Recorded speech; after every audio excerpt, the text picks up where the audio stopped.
Welcome to Sharing Bible Truth and Prophecy Ministries. Magandang araw po sa inyong lahat. Sa araw pong ito ay atin pong mapapakinggan ang isa na namang recorded Bible study message ng ating minamahal na Pastora Jade Hintay na may pamagat na Heavenly Sanctuary, the Sanctuary and its Cleansing, Christ's Closing Ministry in the Heavenly Sanctuary, Part 1. Habang tayo po ay nakikinig, nawa ay lalo nating maunawaan ang ministeryo ni Jesus bilang ating dakilang saserdote sa makalangit na santuwaryo. Nawa po ay mapalapit tayo sa Kanya, mas maunawaan ang Kanyang pag-ibig at pamamagitan para sa atin, at maging handa sa Kanyang malapit ng pagbabalik. Ang mensahe pong ito ay ibinahagi na may pahintulot mula sa pamilya ni Pastora Jade Hintay para sa layuning pangministeryo. Tayo po ay makinig ng may panalangin at bukas na puso.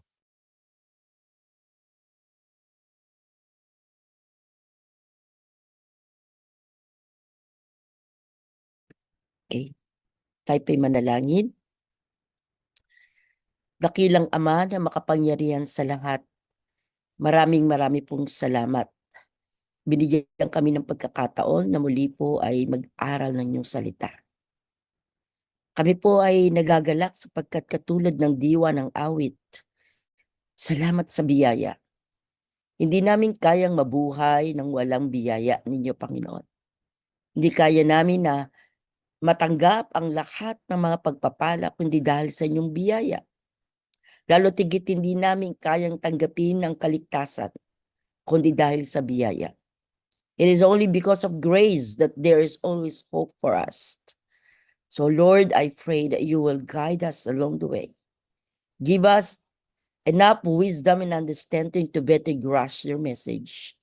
And above all, Lord, to lift up the name of Jesus, for He alone will be exalted and magnified in our midst. This we pray in Jesus' name. Amen. So narito po tayo ngayon mga kaibigan sa ating episodes na ito, Christ, which is episode 17, Christ Closing Ministry in the Heavenly Sanctuary Part 1. At ulitin ko po, baka ngayon lang nakapakinig ang iba, ang sanctuary po ay, ang mensahe ng sanctuary is equals to salvation, a message of salvation. At hindi po ito inimbento lang ng Adventist Church, ano po, biblical ito from Old to New Testament na ipinapakita sa atin sa Old Testament ang earthly sanctuary, no? At ito raw ang mga anino na mga tunay na darating. Kaya nung dumating si Jesus at siya'y namatay sa krus ng Kalbaryo, hindi na tayo nangangailangan pang mag-offer, no, araw-araw ng daily offering of services at yung tinatawag na Day of Atonement, ano po, kundi na wala na yon nung ang ating Panginoon ay namatay sa krus. At ang lahat ng ginagawa sa earthly sanctuary ay siya namang gagawin sa heavenly sanctuary. So ngayon, since 1844, alam natin mga kapatid, nagpasimula si Jesus ng kanyang second phase na kanyang ministry sa heavenly sanctuary.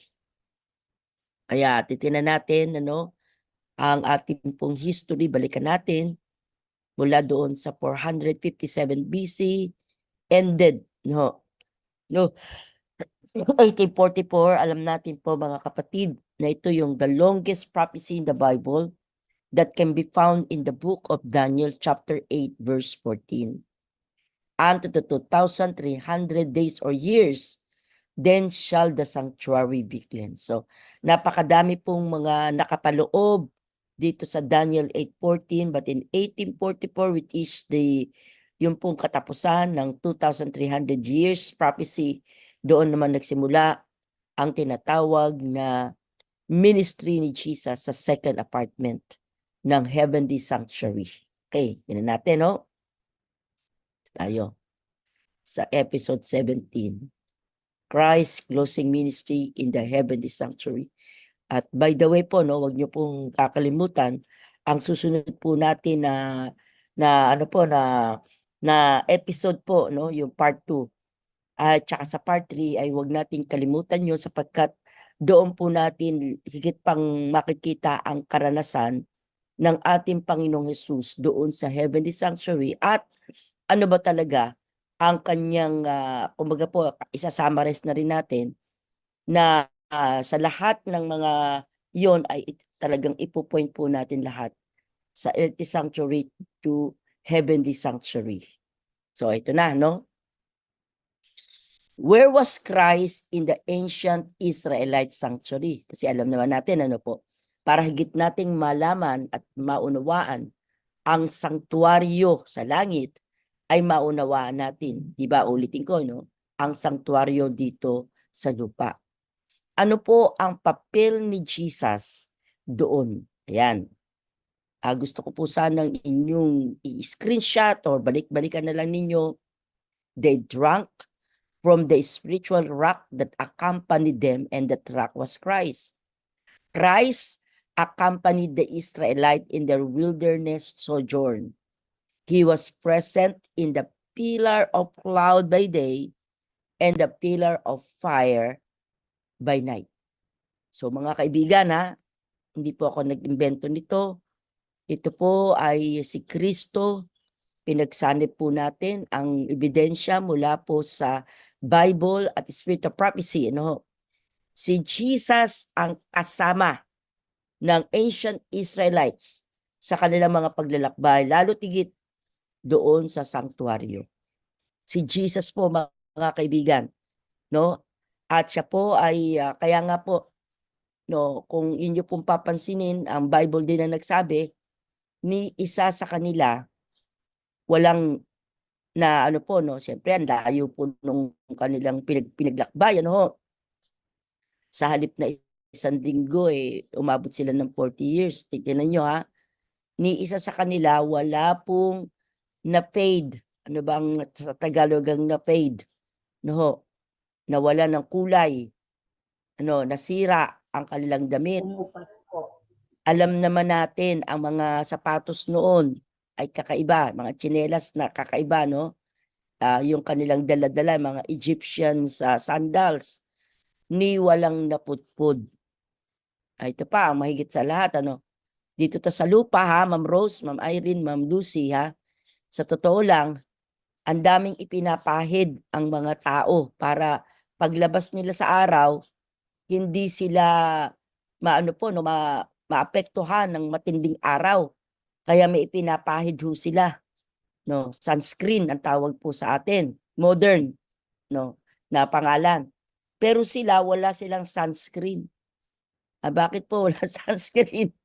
Pag araw po mayroon pong sumusunod sa kanilang ulap na ang tawag nga mga kaibigan ay pillar of cloud by day. Kaya wala pong, hindi uso ang sunscreen ng araw sa kanila. Wala ni isa. At ilan sila Hindi po isa lang silang naglalakad. Ilang milyon. No po. Ang lalaki binilang 1,000,000. Babae at saka mga bata, katumbas po 1,000,000. 2,000,000 sila 2,000,000 naglalakad sa initan ng araw. Pero hindi po kumukupas ang damit, hindi napupudpod ang Egyptian nila, sandals, at hindi nangangailangan ng sunscreen. Saan ka pa?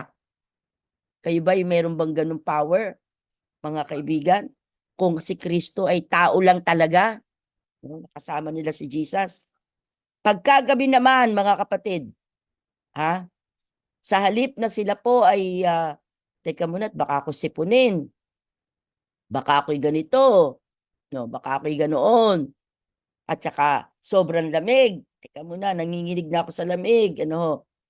Saglit lang at wala naman ditong fireplace, wala naman ditong mga kaibigan, silang lahat ay may pillar of fire by night. At sa loob ng mga pillars na iyon, kasama nila si Jesus sa paglalakbay. Wow. Tapos po mga ano sila, ito na. When the cloud stopped, ito na, and erected the tabernacle. Then the cloud descended upon the tabernacle, and Christ's presence was manifested above the mercy seat in the most holy place. Ulitin ko pag tumigil po ang cloud, mga kapatid, titigil din sila upang itayo ang tabernacle. At ang sa tabernacle na yon, mga kapatid, ay naroon ang presensya ni Jesus. At doon siya sa mercy seat in the most holy place. Bakit po may mercy seat? Di ba napag-aralan natin yung mercy seat? Di ba? Nandoon sa Ark of the Covenant. Ano mga nasa Ark of the Covenant? Nasa loob, ang Ten Commandments. Sa ibabaw po noon ng Ark of the Covenant, yung mercy seat, at plus yung dalawang yung dalawang anghel. Pero hindi literal na anghel. Ano po, ginawa nila yon para yun ang kasi ang kanilang, ang tawag dito, kanilang narinig na instruction sa Panginoon. For throughout all their journey, the cloud of the Lord was upon the tabernacle day by day, and by fire what is in by the night, in the sight of all the house of Israel. No? Hindi sila iniwanan ng Panginoong Hesus sa lahat ng kanilang paglalakbay. Okay. Bakit inabot po sila ng napakahabang panahon at marami na namatay sa kanila bago pa nakarating sa Kanaan? No, at alam natin sa Kanaan ang nakarating lang talaga si Cain, si Caleb, ano po? Hindi nga nakaakyat si Moses, namatay na siya sa Mount Horeb. No, hindi rin nakapasok doon si Miriam. No, hindi rin nakapasok. Maraming hindi nakapasok, no. Yung mga remarkable na mga leaders po, no, during the time of Moses. And even Moses himself, pero binigyan naman siya ng pagkakataon ng Diyos nung siya'y namatay sa Mount Horeb, siya'y binuhay na muli ng Panginoon at dinala sa langit. Ganun po. No, kaya nga sa transfiguration ni Jesus, sa Garden of Gethsemane, ay ang pinakita ay si Elijah at si Moses. Elijah representing the one who died. Mali. The one who remained alive. At ganun din naman si Moses, the one who died and rose from the grave. So dalawang klase ng tao ang dadatnan ng Diyos. Ang isa hindi makakaranas ng kamatayan. Hindi ko alam kung ako'y dadatnan ng Diyos na buhay, na tapat. Ang mahalaga sa akin, mamamatay akong tapat. No? At yung isa naman, dadatnan ng Diyos na buhay. Sana alin sa dalawa, ang mahalaga, tapat tayo sa Panginoon. Mamatay man tayo na kay Kristo, at yung buhay tayong na kay Kristo. Yan, pinakamahalaga sa lahat. Kaya dito natin ipinapakita, mga kaibigan, na si Jesus ay present sa lahat ng pagkakataon. Kaya pagdating sa earthly sanctuary at pagpunta naman doon sa tinatawag nating heavenly sanctuary, ang ministry pa rin ni Jesus ay walang katapusan. Kaya nga noong 1844, na akala ay darating si Jesus, no, hindi nila na miscalculate nila yung event, pero yung tama po ang date, yung event lang ang mali, at yung po ipinakita naman kay Ellen White, ano po. At doon si Jesus nagpasimula sa kanyang second apartment, which is the most holy place na ministry. Christ was their instructor. Ano po? Christ object lesson to kinuha natin. As he had been with them in the wilderness, so he was still to be their teacher and guide. In the tabernacle and the temple, his glory dwelt. In the holy Shekinah above the mercy seat. In their behalf, he constantly manifested the riches of his love and patience. Sino po ang kasama nila araw-araw? Mga kaibigan, sino ang nag-guide, sino ang nagbibigay instruction kay Moses at lahat ng mga naroon? Si Jesus, mga kapatid. Kaya kung tayo po, no, hindi tayo naniniwala sa spirit of prophecy, malaking problema yan.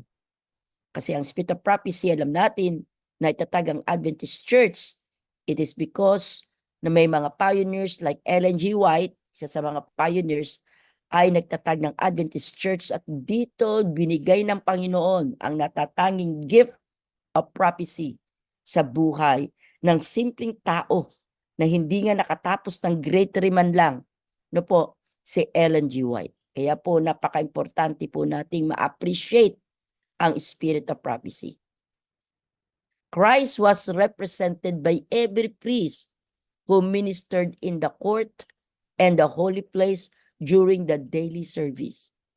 Yan ano. But all throughout the day-by-day services conducted in the court and the holy place, tandaan nyo to day by day, Christ himself was present in the glory above the mercy seat in the most holy place. Kaya po napakatindi po ang gawain ni Jesus.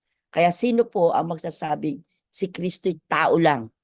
Katulad ng pagkakaintindi ng ibang mga reliyon.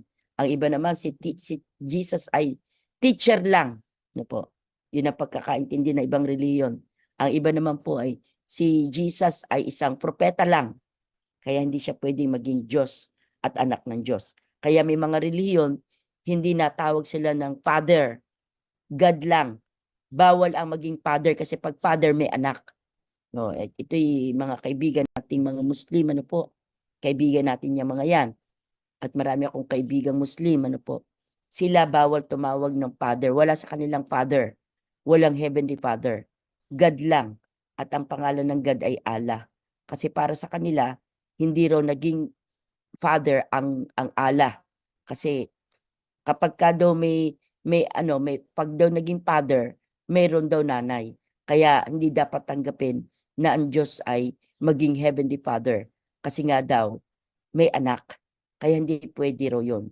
So, hindi nila naunawaan ang paggamit ng napakaraming allegory, metaphor, analogy, no po, sa paggamit ng heavenly father. At hindi sila na-create, lalo tigit, hindi na-create si Jesus. No, they exist, no, the Father, the Son, and the Holy Spirit, which is the Elohim. No, singular in form in God, pero ang plural form naman po ang kanila pong personalidad. Father, Son, Holy Spirit, kaya Elohim.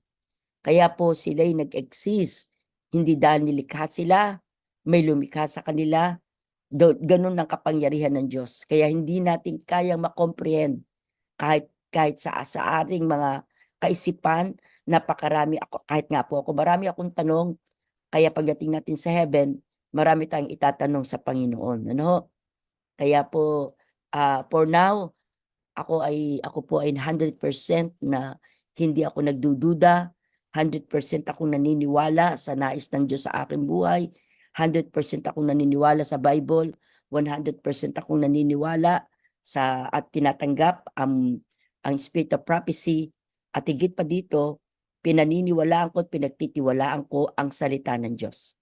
Kaya mga kaibigan, kawawaan naman po yung maraming tao na naligaw, no, dahil sa maling pagtuturo sa kanilang mga miyembro, no? Kawawa talaga, kawawa. Nakakalungkot. At ang iba naman po ay pinaniniwalaan nila na wala ang Holy Spirit, kaya tunitin na lamang. Ang iba naman naniniwala na wala daw Trinity, God, Father, Son, Holy Spirit, kundi isa lang talaga. At kanilang paniniwala, no, si Kristo ay nabautismahan, ay bigla raw umakyat sa langit at nagsabing, ito ang sinisinta kong anak. So, mga kaibigan, mga tinitwist nila ang salita ng Diyos. Tayong mga Adventista, 100% tayo, we never interpret the Bible. Let the Scripture interprets the Scripture. Yan po ang ating pong dogma bilang tayo mga Adventista. Yan ang ating prime teachings natin. The Scripture interprets the Scripture. Nagkataon lang na napunta sa atin ang spirit of prophecy. Kaya may backup pa, mga kapatid. Pinalilinaw lalo ang Biblia dahil po sa spirit of prophecy. He was present in the most holy place while his ministry was only in the holy place. His most holy place ministry, represented by the work of the earthly high priest, did not take place until the day of atonement. Kaya nga po nung natapos na ang kanyang sa daily services, mga kapatid, at dumating ang Day of Atonement, which is once a year lang to. Okay, doon po lumipat naman po ang ministry ng ating Panginoon. At kung sa ating pong titingnan, ang tinatawag na Day of Atonement, noong 1844, nagsimula si Jesus ng kanyang investigative judgment. Where did Jesus go when he ascended to heaven after his death and resurrection? Ito mga kaibigan, we have such a high priest, one who is seated at the right hand of the throne of the majesty in heaven. Mga kapatid, tandaan nyo to, a minister in the sanctuary and the true tent which is set up not by men but by the Lord. The only throne in the wilderness tabernacle in Solomon's temple was in the most holy place where Christ dwelt continually. Kaya ang ating Panginoong Hesus ay patuloy ang kanyang kapangyarihan at presensya, mga kapatid, doon sa tinatawag nating tabernacle at anong nagpapatuloy ang kanyang gawain.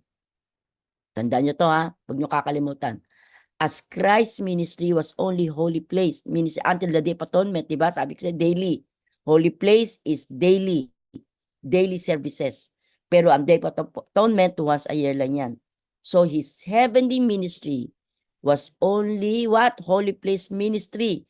Bago po noong 1844. Kaya nung nagsimula ang kanyang tinatawag na 1844, sa most holy place, doon nagsimula naman ang ating Panginoon ng tinatawag na na investigative judgment.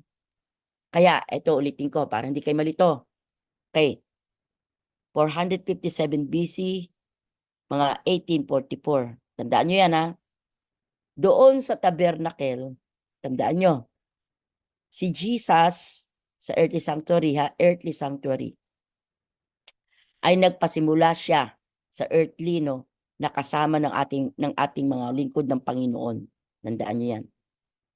Ngayon, nagsimula si Jesus noong 1844, noon ang tawag dito ay yung Day of Atonement sa earthly sanctuary, Day of Atonement, which is once a year. Pero nagsimula naman si Jesus noong 1844 doon sa most holy place. So bago po mag-1844, let's say 1843, 1842, 1841, so forth and so on. Ang gawain ni Jesus, mga kaibigan, nasa holy place lang. Pero after 1844, nagsimula yun, 1844, tapos si Jesus naman po, mga kapatid, nag-occupies ng kanyang gawain. Tandaan nyo to huwag nyo kakalimutan. Saan, mga kapatid? Doon sa most holy place. Kaya importante po natin itong makita. Jesus is interceding for us in heaven. Nilagyan natin po talaga yan ng underline kasi gusto kong ma-underscore natin ang mga teksto na kung may magtatanong sa atin, lahat yan ay hindi natin inimbento bilang Adventist. Lahat ng ito po ay biblical. So si Jesus ay nag-i-intercede sa atin sa heaven at continually po. In the earthly sanctuary, the people will pray at the temple during the hour of incense. They prayed outside while the priests were in the holy place, burning incense on the altar of incense. This prayer service did not end in the Old Testament times, but continued even to the New Testament days. Kailan natapos, mga kapatid? Nung napako si Jesus. So ganun po katindi po, mga kapatid, ang ministry ng ating Panginoon. So Jesus is interceding for us in heaven right now and continually. Now in the heavenly sanctuary, Jesus always lives to make intercession for us as our what? Our high priest. Kaya mga kapatid, si Jesus ang ating high priest, si Jesus ang ating advocate, si Jesus ang ating defense lawyer, mga kapatid, at si Jesus din po ang ating mediator. He does this by mingling our imperfect prayers with His righteousness, since He alone is holy, harmless, undefiled, separate from sinners. Kaya importante po ito, mga kapatid, huwag niyong kakalimutan, sapagkat dito natin ipinapakita na tama nga na ang earthly sanctuary is the type pointing to the antitype. Earthly sanctuary is the shadow pointing to the real, mga kapatid. Hindi na shadow, yung totoo na. At yun ay ginawa ni Jesus sa lugar po ng heavenly sanctuary. Kaya nga po milyong-milyong relihiyon ngayon, maliit, malaki, kilala, hindi, wala po silang turo tungkol sa sanctuary. Tayo lang po, kaya nga po ang unique doctrines ng Adventist, mga kaibigan tandaan nyo to, hindi po Sabat. Ang unique doctrines ng Adventist ay heavenly sanctuary. Kaya pag may nagtao, what is unique doctrines naman ninyo? Ay heavenly sanctuary. Okay. Bakit meron pa kayong Sabat? Kasi yan po ay nasa Bible. Sa Ten Commandments po yan. No? At yan ang nakalimutan ng maraming tao sa balat ng lupa. So, ulitin ko anong unit doctrines nyo? Heavenly sanctuary. Sa makikita yan, from Old to New Testament, mababasa yan. Yun lang sasagutin nyo. Ano naman, bakit may Sabat kayo? Kasi nasa 10 utos po yan. Na siya namang nakalimutan ng maraming tao dahil yan ang zeal ng Panginoon. Yun lang, wala na kayong ibang pa. Tapos yung state of the dead. Pero kumbaga po, ito talaga, walang iba. Magtanong ka sa Baptist, Katoliko, sa Pentecostal, magtanong ka sa Jehovah, Mormons, yung mga kulala, Islam, wala silang sanctuary, mga kapatid. Wala silang heavenly sanctuary. Kaya po, ito po, pag kami nagtanong sa inyo, yun ang isasagot po ninyo. It is only the righteousness of Christ that can make our prayers acceptable before God. Just like only a special kind of incense was acceptable for the sanctuary service. As we pray Jesus' work to ensure our prayers are accepted and being answered. So, napakaganda po, no? Kaya kapag tayo nananalangin, alam natin, no, mga prayers natin ay sinasagot. Yes, no, at wait. At higit sa lahat, ang ating mga prayers ay kanyang tinatanggap. Kaya po, napaka-importante sa atin ang tinatawag na heavenly sanctuary. So bakit tayo nahingi ng tawad? Pinatawad tayo ng Panginoon. So bakit kailangang i-cleanse pa ang heavenly sanctuary? Yan po, mga kapatid. The book of Hebrews tells us that Jesus is also able to save to the outmost those who come to God through Him, since He is always lives to make intercession for them. Kaya po napakarami isang araw sa mga akala natin tayo lang ang maliligtas. Hindi po, hindi exclusive ang kaligtasan. Kasi may mga kawan ang Diyos sa ibang relihiyon. Na isang araw, makikita nila ang liwanag ng Sabat, liwanag ng 3 angels messages. No, kasama dito ang Sabat, kasama ang health message, kasama yung talikdan, ang turo ng spiritual Babylon, at tanggapin natin ang sanctuary. Yan po ang mga state of the dead, Yan po ang mga natatanging mga teachings natin na naiba, at ito po ay wala sa ibang relihiyon. Therefore, we can come with a boldness to the throne of God and receive mercy and grace in our time of need. But what about the yearly service in the sanctuary? How does that relate to Christ? At ito'y ating makikita, mga kapatid, what the Day of Atonement was all about and how Jesus is fulfilling it today. Sapagkat marami po, mga kapatid, ay hindi makapaniwala na mayroon pong heavenly sanctuary. So it may be important to know the structure of the heavenly temple. But what is really significant is the work that Christ has been doing there on our behalf. So let me deal with you our specific concern. Number 1, there is a divine heavenly abode. So if the heavenly sanctuary served as a model for the earthly sanctuary, there must be some type of structural relationship between the two. At obviously, mga kapatid, the correspondence is a pale or shadow one because the human imagination cannot encompass the totality of the heavenly one, but there is a level of correspondence. The scripture testify to the reality of the heavenly sanctuary, which is described as God's heavenly abode. So, maliwala tayo ha. Okay, that by itself clearly implies a particular space. Tandaan nyo ha, a majestic structure about which we know close to nothing and about which we can only talk using the images and terminology of the earthly sanctuary. Kaya hindi natin maunawaan ng higit pa malibang ikakabit natin sa earthly sanctuary. God's abode is not an empty room. Hindi po empty. No? Inside the temple, sa langit ito ha, pinag-uusapan natin. In the most majestic throne, one could imagine the throne of God and Christ, the throne of the Father and the Son, si Jesus.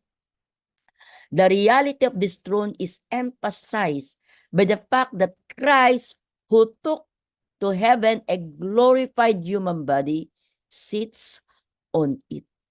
Mga kapatid, no? And in the heavenly temple, there are also seats or throne where heavenly beings sits to worship and serve the Lord. God has allowed those creatures to assist him in the administration of the universe. Number 3, God's abode is a place of action. So ito po mga kapatid. Kaya kung yun ay tinayo sa langit nang wala naman saysay, ano pa ang kasaysayan noon at ano pa ang kanyang papel? Ano ang kanyang function? Ito ang pinakita sa kanya no, kay Daniel. Daniel saw God moving from one place to another. Pinakita to ha, within the heavenly sanctuary as he interacted with his creatures. Daniel saw him entering a particular area. Ito ha, sitting on his throne. He also saw the Son of Man entering that same area and coming to the presence of the Father. Yung God the Father to ha, kasi yung Ancients of Days. So ipinakita mismo kay Daniel. So the images are taken from Leviticus 16, where the high priest entered the most holy place with a cloud of incense to minister before the throne of God, before the Ark of the Covenant. So in Daniel, the Son of Man functioned as a high priest, entering the heavenly most holy to minister for us. So ito po, napakaliwanag ito, no? Son of Man, Son of God, Jesus Christ himself, who went to the Ancients of Days, pinakita sa vision yun ni Daniel, ano? At lumapit sa Diyos Ama. No, Diyos Ama po ha. At doon nagpasimula ang function niya, mga kapatid, as high priest. At pumunta siya sa most holy para mag-minister sa atin. God's abode has different spaces. So John acknowledges that there are different spaces or room in the heavenly sanctuary. In one of his visions, he was shown an angel ministering before the altar of incense in what would be the equivalent to the holy place in the earthly sanctuary. Revelation 8:3-4. But he was also allowed to look inside the heavenly most holy place where he saw the Ark of the Covenant. Mga kapatid, ito si Daniel ha, pinapakita yan. At itong si John the Beloved, hindi John the Revelator, no? Ang Revelator po talaga si Jesus. So we are dealing here with different areas within the scope of the heavenly sanctuary. The least we could say is that the heavenly sanctuary has no less than 2 rooms. Siyempre po, wala pong courtroom, yung tinatawag nating, di ba, sa Naalala niyo nung tayo po ay nasa earthly sanctuary pa. Ito po, di ba, meron yung nasa labas.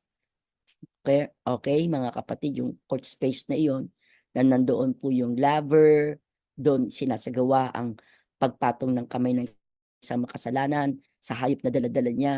Doon po iniipon ng dugo sa vessel, doon sa hayop na pinatay. Naalala niyo yun, di ba? Doon naguhugas ang paa, kamay ng priest, high priest, at siyempre sa makasalanan. Naalala niyo yun? Pero dito sa earth, sa heavenly sanctuary, walang ganun. Kasi di ba, naalala nyo, natapos na po ang gawain ni Jesus doon sa krus ng Kalbaryo, yung pagpatay sa kanya, pag-sacrifice ng kanyang katawan, ng kanyang buhay, at nabubo ang kanyang dugo sa krus ng Kalbaryo. Ano po, naalala nyo yun? Kaya po doon sa heavenly sanctuary po, dalawa lang ang room. Ang room number 1 ay yung po tinatawag na holy place. Excuse po. Bigla po ako nasa med. At yung room number 2 po, yung most holy place. The least we could say is that the heavenly sanctuary has no less than 2 rooms. This is to be expected if the earthly was built as a copy of the heavenly sanctuary. Interestingly, Jesus to his disciples, doon sa kanyang sinabi, na ang kanyang mainihanda siya sa lahat. At ang room na yun, mga kapatid, ay house, hindi yung iba po yung inihahanda sa atin ng room na yun para po dito sa atin sa heavenly sanctuary. No? Hindi po doon tayo mananahan sa tinatawag po natin na heavenly sanctuary. Hindi po, hindi tayo doon, ha. Tandaan niyo yan.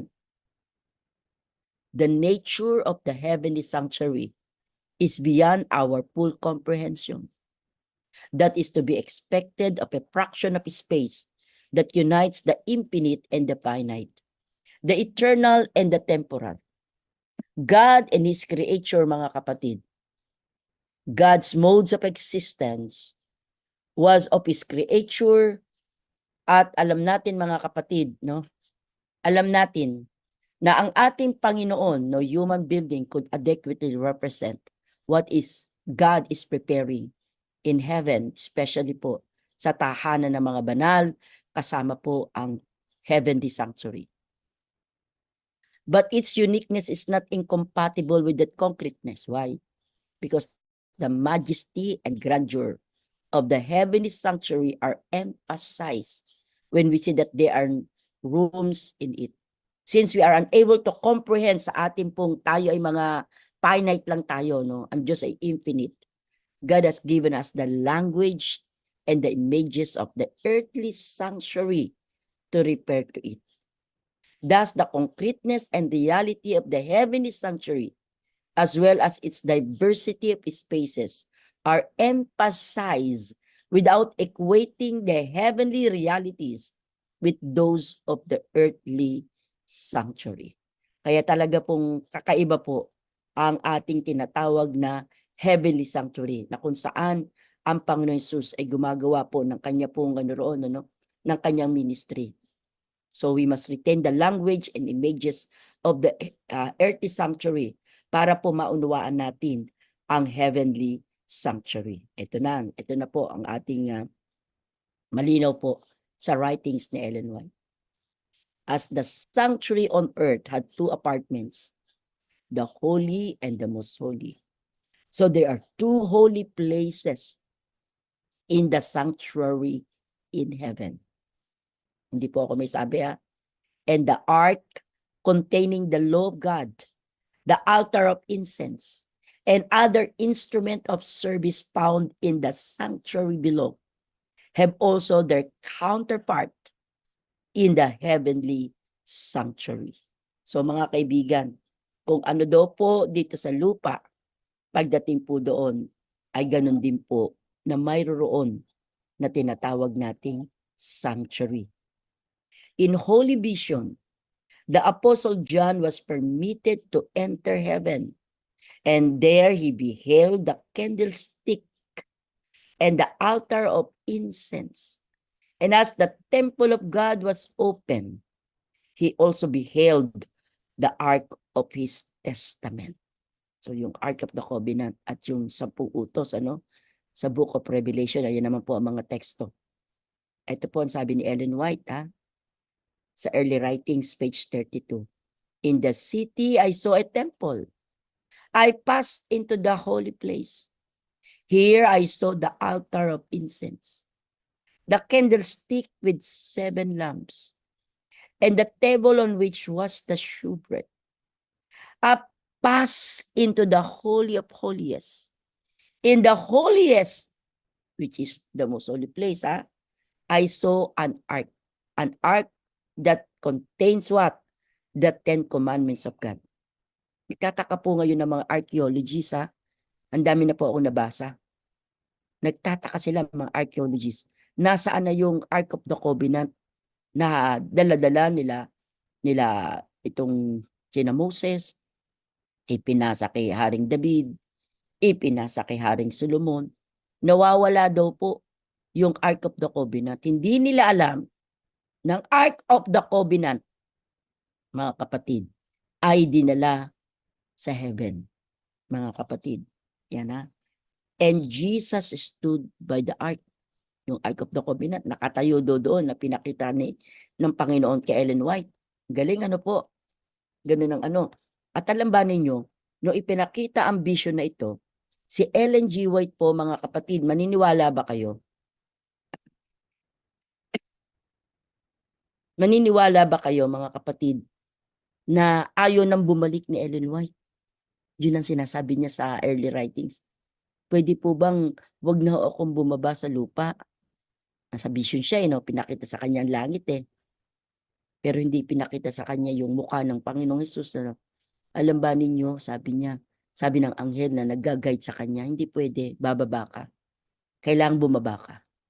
So mga kaibigan, yun po ang mga kwento sa early writings. Sana mabasa niyo yung librong yun.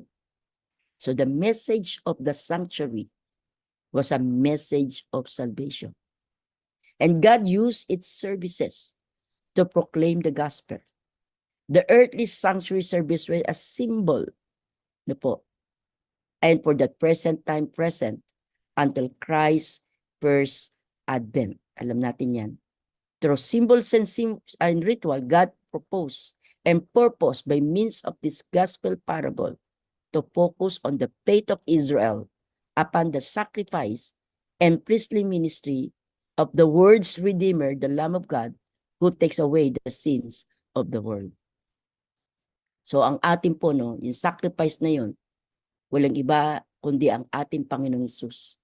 Binibigyan tayo ng pagkakataon na higit pa sa ating makasalanang buhay, binigyan tayo ng isang katotohanan na si Kristo ang nag-sacrifice sa atin. Kaya nga po, God's judgments on sin. Because of this, sa ating mga makasalanang buhay, mga kapatid, nagrebel ang maraming tao at ang pinakamalungkot sa lahat, yung totoo yung totoo, mas marami kasi nung ipinakita kay John the Beloved, kasi rami ng buhangin sa dagat ang di maliligtas. Kaya ba natin bilangin ang buhangin sa dagat? Hindi natin kaya. Iyon po ang kanyang analogy sa mga taong hindi maliligtas. Ganun kadami. No? Kasi nga po sa mga panlilinglang ng dyablo na gumagamit siya ng agency, gumagamit ng relihiyon, gumagamit ng iba't ibang mga leaders ng mga denominasyon at mga pangrelihiyon para lang po makapangloko sa tao, magkapera, ginagawang business, at pang-aabusong ginagawa nila sa mga miyembro. Kaya nakakalungkot po, pero mga kapatid, lahat yan. Kaya nga po ipinakita kay John the Beloved, kasi rami ng buhangin sa dagat. Mga kaibigan, nasa Bible po yan, Revelation 20, basahin ninyo, verses 6, 7, 8, 9, 10 to 12. Nandiyan po lahat, kasi rami ng buhangin sa dagat ang di mga liligtas. At dahil dito, mga kapatid, ay binigay sa atin na dapat tayo ang mapako sa krus, pero ang ipinako ang Panginoong Hesus.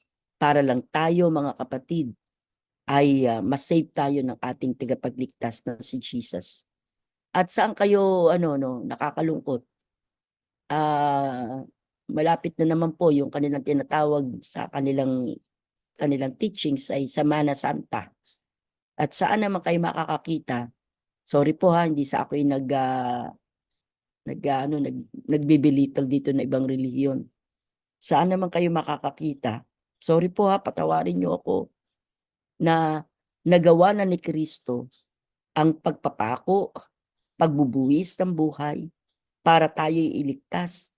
At saan naman kayo makakakita na hanggang ngayon marami pong nagpapapako doon sa Pampanga, sa Bataan, sa Mexico, at marami po ang nagpipinitensya.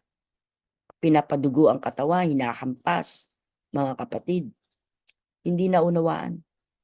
At kung saan mauunawaan lang ng tao na si Kristo lang ang ating kaligtasan, si Kristo ang gumanap ng lahat ng ito, mga kapatid, napakalaking shame po itong ginawa nila laban sa ating Panginoon. God provides the atoning sacrifice.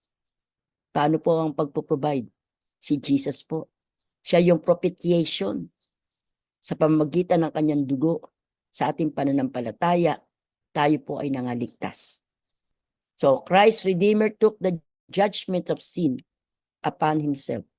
Kaya importante po nating makita ito at ang sakripisyong iyon, mga kapatid, ay ginawa niya sa Kalbaryo once for all time. Isang beses lang para sa lahat ng panahon at lahat ng oras ang ginawa ng ating Panginoon. So on the cross, the penalty for human sin was fully paid, mga kapatid. Ang kailangan lang natin, lalapit tayo, tanggapin siya bilang tagapagligtas. Pero fully paid na po. No? At hindi lang itong napakaganda. Hindi lang pardon ang ginawa sa atin. No? Kasi pag pardon, parang parol lang yan. Kumbaga sa ating human language po. No? Pero pag sinabing acquitted, wala ka talagang kasalanan. Kahit anong bomba sa iyo ng dyablo, Tayo, napakasama mo. Makasalanan ka, magnanakaw ka, mapanaghili ka, inggitera ka, sinungaling ka, no, sumasamba ka sa Diyos-Diyosan. Mga ganun, po, mga kapatid, nang tinanggap si Jesus Christ ng isang makasalanang Tayo. Alam niyo mga kapatid, nag-operate doon, fully paid po ang ginawa niya sa akin. At ang pangalawa po, mga kapatid, ang ginawa ng ating Panginoon, inakwit pa niya ako. No, hindi lang po yung, meron kang pardon. Bibigyan kita ng parol. Hindi ganun, mga kapatid. At alam natin sa Pilipinas at sa ibang bansa, pag sinabing parol, ayun ay biyaya lang ng presidente ng Pilipinas. No, pero ang Panginoon iba. Kaya hindi pwedeng magsabi ang dyablo, Tay, napakasama mo, magnanakaw ka, ikaw ay sumasamba sa Diyos-Diyosan. Hindi na. Dahil po, ako ay inakwit ng Panginoong Hesus. Kaya importante po si Jesus. Siya ang ating priestly mediator sa araw-araw nating buhay. Siya po ang sinacrifice ng Ama upang sa pamamagitan ng kanyang sakripisyo, ikaw at ako ay may buhay na walang hanggan. Siya rin ang ating mediator, mga kapatid, sa kabila ng siya po ang ating high priest. At dahil sa atoning blood ng Panginoon, alam natin mga kapatid, tayo, makakalapit tayo sa Panginoon sapagkat siyang ating mediator.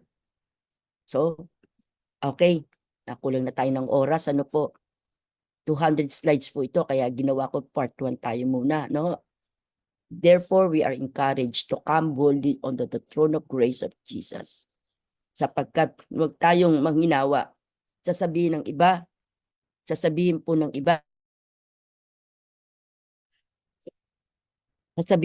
iba, teka muna, ako ay napakasama. Parang kakahiya nang lumapit sa Panginoon. Kakahiya naman, lalapit na naman ako sa Panginoon. No?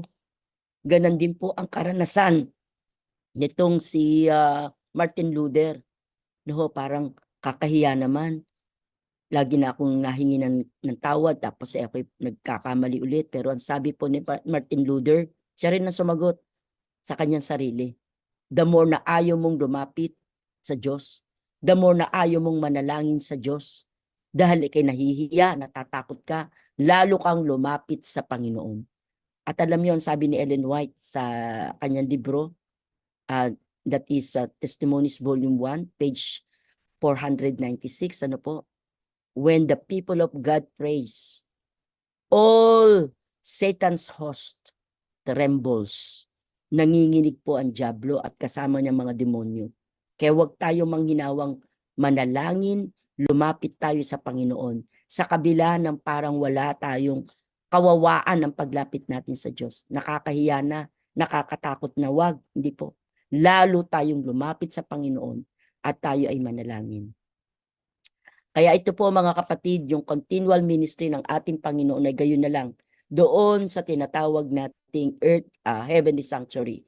At yung kanyang dugo ang nag-offer para po sa atin at sa ating kapatawaran ng ating po mga kasalanan. At dahil dito, nangangailangan tayo ay mag-repent, magsisi tayo sa lahat ng ating mga kasalanan sapagkat alam natin sa pamamagitan po ni Jesus lamang tayo mapapatawad. Sa pamamagitan lang ni Jesus, malilinis ang ating mga kasalanan. Sa pamamagitan lang ni Jesus, matatanggap ang ating panalangin. At sa pamamagitan lang ni Jesus, mga kapatid, madidinig ang ating mga panalangin. Pagpalain po tayo ng ating Panginoon. Maraming salamat po sa inyong panonood at pakikinig sa Bible study message na ito ni Pastora Jade Hintay. Nawa ang mga katotohanang ating napakinggan ngayon ay magpaalala sa atin na si Jesus ang ating mapagmahal na tagapagligtas, ang ating tapat na dakilang saserdote at ang ating malapit ng dumating na hari. Patuloy po sana nating hanapin siya, isuko ang ating buhay sa Kanya at hayaan siyang linisin ang ating mga puso habang tayo ay naghahanda sa Kanyang maluwalhating pagbabalik. Patuloy po tayong manood, magbahagi at mag-aral ng salita ng Diyos na may panalangin. Kung kayo po ay napagpala ng mensaheng ito, paki-like po ang video, i-share sa inyong pamilya at mga kaibigan. Mag-subscribe sa channel na ito at i-click ang notification bell para sa mga susunod pang Bible study messages.